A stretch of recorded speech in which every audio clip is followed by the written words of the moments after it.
So Bill, tell us about this aircraft. This is the A-26 Invader, and I've got a special connection with this airplane. My grandfather worked on these in Europe during the war. During Oh, the Second World wow. War. And he came back from the war and then went back to work for Douglas Aircraft, and then and eventually became vice president. Wow. Yeah, and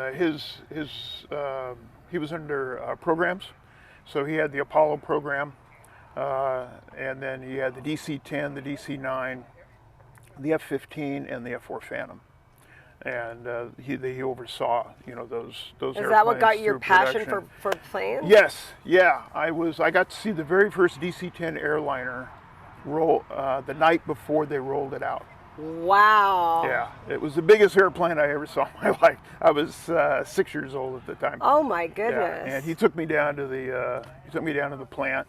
It was just him and I, and it was in the big hangar, and I got to see it the night before. But anyway, but yeah, Grandpa worked on these, and he was liaison for the Army Air Corps and the Douglas, and the predecessor to this airplane was the A-20 Havoc, and we don't have one here at the museum. But this one was a light bomber and attack aircraft. So this particular airplane has the gun nose, and it has the 50 calibers mounted in it, so they could do strafing runs, they could knock out tanks, troops, wow. all kinds of stuff. This was a fast airplane. It's got the R2800 motors in it, and it was really a fast airplane for its day. It could almost top out around 400 miles an hour, but for 1943, that was pretty quick. Wow. How many people could be in this one? Well, depending on how they configure it, but this particular one there was 5.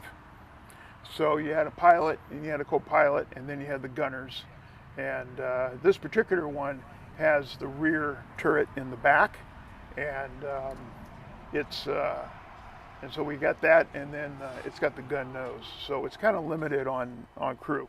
A-26 has never had a tail gunner like the B-26 did. Right. And and a lot of these during the war or after the war, they were converted over to business transports. So they were kind of like the Learjet of their day. So they would gut the inside, and they would put a couch or some chairs for business executives. Really? Yeah. And because parts were readily available after the war, you could get you can get everything that you really wanted for them.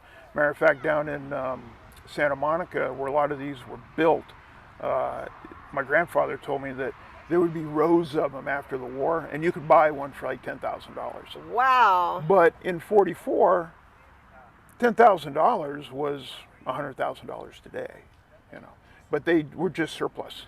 There were so many of them. But nice thing about the A-26 was that not only did they serve during the Second World War, they did Korea and Vietnam, and they served in a lot of Air National Guard units all the way up to the 70s. So when was the last time this was flown? This thing was flown in the 70s, the early 70s, and then we got it roughly around 82, 83. And but yeah, this one was built in Santa Monica. And where did this? Oh, this one was built in Santa Monica. So, yeah. Majority of the A-26s were built in Santa Monica. And then, is this open for open cockpit? No, we don't. We've never really opened it. The inside is really good, but we've never had anybody to really kind of take care of it. And as you can see, it's stripped right now. This is the middle of restoration, so we're going to do a repaint on it. And so we should have this thing repainted. Hopefully by winter. Oh, wow. Yeah.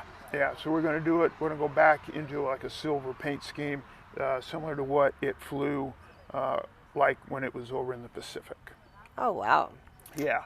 So they did use them in the Pacific, but because there was such expanse of water, the medium or the light bombers were a little short on range, so they relied more like on the B-17, and then later on, the B-25.